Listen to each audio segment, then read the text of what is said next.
Isang mapagpalang araw po sa ating lahat. Naway datnan kayo ng mensaheng ito na nasa mabuting kalagayan.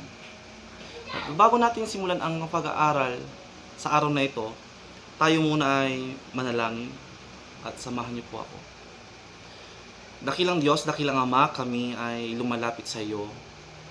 Dalayan ko, Panginoon, na kami ay patawarin mo sa aming mga kasalanan. Ikaw, O Diyos, ang siyang manguna sa aming kalagitnaan. At nawa ang iyong masantong Espiritu ang siyang kumilos sa aming kalagitnaan at pakapuspusin kami ng iyong kabanalan. Dahil ko, Panginoon, na ilayo mo kami sa anumang sakit, sakuna, trahedya na pwedeng ay maranasan sa araw na ito. Patnubayan mo kay Panginoon, higit sa lahat sa aming pag-aaral. Itagong, Panginoon, ako sa iyong likuran nang sa rin ang mahayag ang iyong kadakilaan, huwag ang aking kahinaan. Patuloy, Panginoon, na ikaw ang may taas sa aming buhay at pinagkakatiwala po namin ang araw na ito sa tanging pangalan ng aming Panginoon Jesucristo. Amen at Amen. Isang mapagpalang araw po sa inyong lahat. Sa araw na ito ay pagbubulay-bulayan natin ang paksang certainty of God's protection. Ulitin ko, certainty of God's protection. Ito po ay matatagpuan natin sa Luke chapter 6 verse 46 to 49. Alam niyo po, pwede po tayong magkaroon ng katiyakan na maiingatan tayo ng Diyos saan naman at alinmang sitwasyon na kinaharap natin ngayon.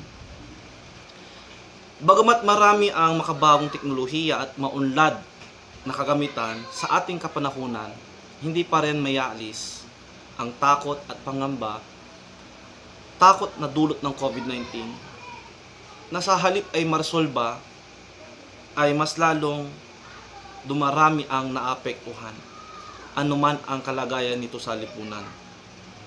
Saan tayo hihingi ng tulong? Sa mga mayayamang bansa? Pansin natin, bagsak din ang ilan sa kanila dahil sa COVID-19. Sila man ay may mga suliranin pagdating sa ekonomiya. Saan tayo lalapit? Sa ating mga kilalang mayayaman na tao? Kahit po ang mga mayayaman ay apektado din po nito. Ang ilan sa kanila nagsara, ang ilan sa kanila ay nalugi. Kahit mga artista po ay apektado din po ng pandemyang ito. Saan tayo lalapit? Ang sabi ng Banal na Kasulatan, where does my help come from? My help comes from the Lord, the maker of heaven and earth. Sa talatang ito, we are certain of God's protection and help. May tulong na darating kung tayo tatawa sa Panginoon. Alam niyo po ba that we can be certain of God's protection kung tayo magtitiwala sa Kanya at mananalig sa Kanyang salita? Dito papasok yung ating unang punto. Una is recognize God's authority. In verse 46, why do you call me Lord, Lord, and do not do what I say? Tinatawag ninyo akong Panginoon, Panginoon, ngunit hindi naman ninyo ginagawa ang sinasabi ko. Pansin po natin, nakalulungkot isipin na ang ilan sa atin ay iba ang lumalabas sa bibig sa kanilang ginagawa. Hindi po akma. Ito po ay open rebuke sa lahat. Alam niyo po, ito po ay maliwanag na pagsisinungaling o kasinungalingan, sapagkat ito ay tanda ng di pagsunod at kawalan ng paggalang sa mga otoridad at namamalakad. Huwag na po tayong lumayo sa ating kalagayan ngayon.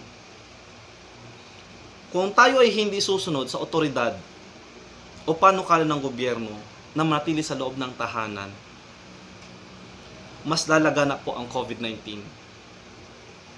No? Kahit po ang isang anak, kung hindi niya i-recognize o kikilalanin ang otoridad ng kanyang tatay sa loob ng tahanan, ay magdudulot ito ng kaguluhan at hindi magiging safe ang isang tahanan.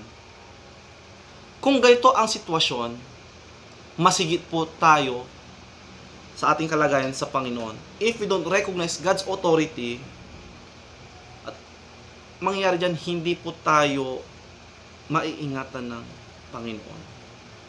Kailanman ay hindi tayo pababayaan ng Diyos hanggat tayo ay kumikilala sa Kanya at nire-recognize ang Kanyang authority. Mahalaga po sa panahon ngayon na pag-ingatan natin ang ating physical na kalagayan. Ngunit, huwag nating isang tabi ang ating kalagayang spiritual na mas higit nating pagtuunan ng pansin lalo't nalalapit na ang pagdating ng araw ng Panginoon. At sa araw na iyon, mapapansin po ninyo, sabi ng Bible, not everyone who says to me, Lord, Lord, will enter the kingdom of heaven, but only he who has the will of my Father who is in heaven. Matthew chapter 7 verse 21. Ang makakapasok lamang sa kaharian ng Panginoon ay yaon lamang sumusunod sa kalooban ng kanyang amang nasa langit. Yung sumusunod ay tanda ng pagkilala sa authority ng Panginoon. Bilang resulta, ay makakapasok ka sa kaharian ng Diyos sa langit.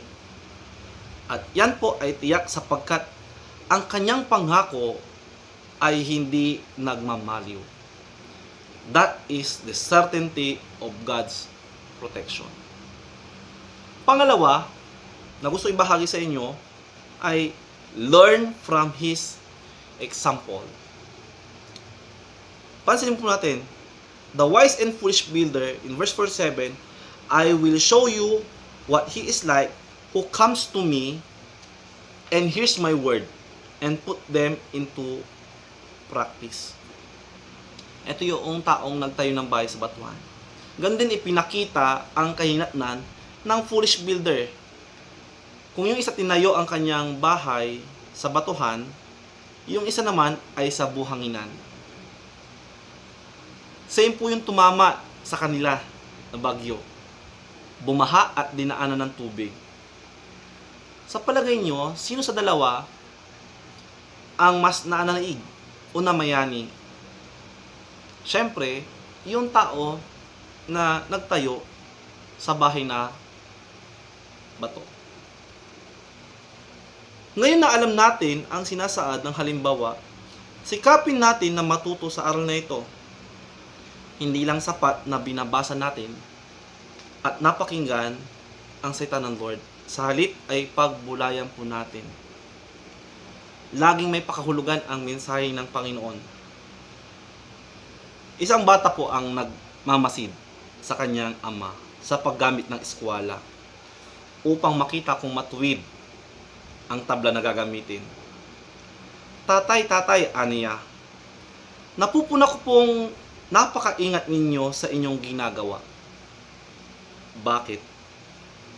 Anak, sa pagkakarpintero, hindi maaari na pahula-hula lamang, kundi masisira ang iyong ginagawa. Tatay, bakit maraming tao ay parang walang katiyakan ang kanilang ginagawa? Nalungkot ang reaksyon ng tatay. At nakakalungkot talaga. Dahil hindi ito nais ng Diyos na mangyari sa atin.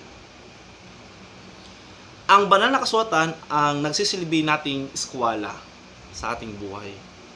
Na hindi pa hula-hula ang paggawa natin sa ating mga desisyon. Ang halimbawa ng Panginoon po ay nagsisilbi nating gabay upang hindi tayo mapahamak.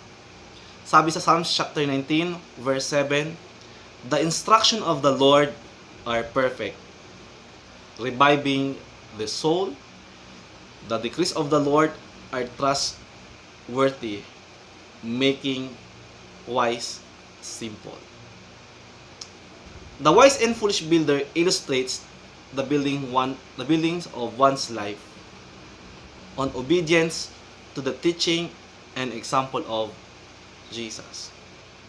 Kung mayroon man tayo na pagtitiwalaan, ay doon tayo sa makatotohanan at masasandigan. Ito ay subok na.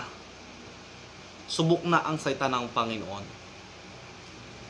Kaya, to be safe and secure, we should build ourselves sa Panginoon. For He is our rock of salvation. He is the firm foundation, and you can depend on Him in times of trouble. We can endure a lot of things through His grace and power. Sa parable na ito, mapapansin po ninyo na mayroong gustong ipahatid sa atin ng Panginoon. No? Na kailangan nating magtiwala sa mga halimbawa ng Panginoon. Diba? At kailangan natin na magtiwala sa Kanya. At dito papasok yung aking ikatlong puntos. Putting it into practice. Walang saysay ang mga ideya o anumang teolohiya kung ito ay hindi isasagawa. Mangyayari ay makakalimutan natin at masasayang lang ito. Ang hindi marunong makinig at hindi pagsasagawa nito ay mapapahamak. Sa panahon natin ngayon ay puro pagreklamo, paninisi at walang kasiyahan sa gobyerno, tahanan o sa trabaho man. Parang ito ay nakagawian na. Pero ang katotohanan ay hindi natin isinasagawa ang itinatalaga sa atin. At we don't put it into practice. Kaya sa halip na umigi ang ating kalagayan, ay mas lalo itong lumalala at palala pa ng palala. Tulad ng ating teksto, no? Nabanggit ang bagyo at ulan. Ito ay paalala na kailangan nating paghandaan ang mga bagay-bagay na ganito. Sa halip na pagwalang bahala, ay gampanan natin ang mga nasasaad sa banal na kasulatan. Ito ay pagsasagawa ng salita ng Panginoon. Di ba, sabi ng ating teksto, para kang nagtayo ng bahay sa batuhan. Umulan, bumaha, ay hindi ka man matitinag. Ito ay bunga ng pagsasagawa ng napakinggan.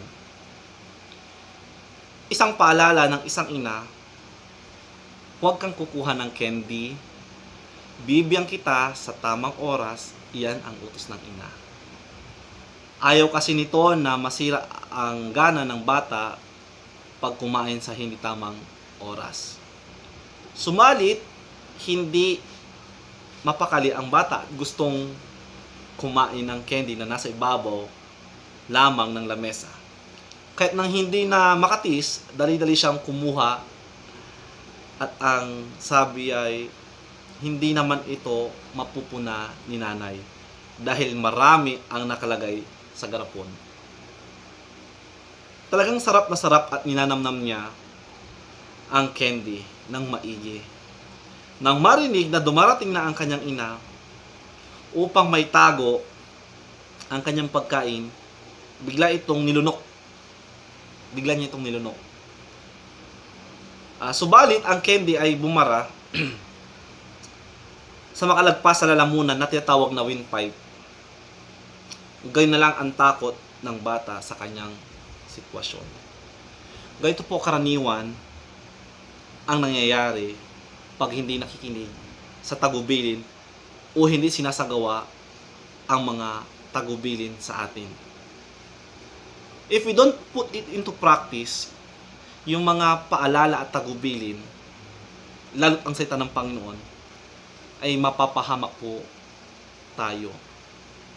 But if we try to put it into practice, especially yung Word of God, we are assured and certain of God's protection. Katunayan tayo po ay iingatan ng Panginoon sapagkat yun ang kanyang pangako. Bilang aking pagtatapos, hayaan niyo pong basahin ko yung sa James chapter 1 verse 22. Ang sabi ay, mamuhay kayo ayon sa salita ng Diyos. Kung ito'y pinakikinggan lamang ninyo, ngunit hindi sinasagawa, dinadaya ninyo ang inyong sarili. Tandaan po natin na hindi pagsasagawa ng napakinggan ay pandaraya sa inyong sarili. kung ano ang sinasakad ng banal na kasulatan ay nating ipamuhay. Ipamuhay po natin ang ating mga napapakinggan. Higit sa lahat ang salita ng Panginoon. Magandang araw po sa inyo lahat.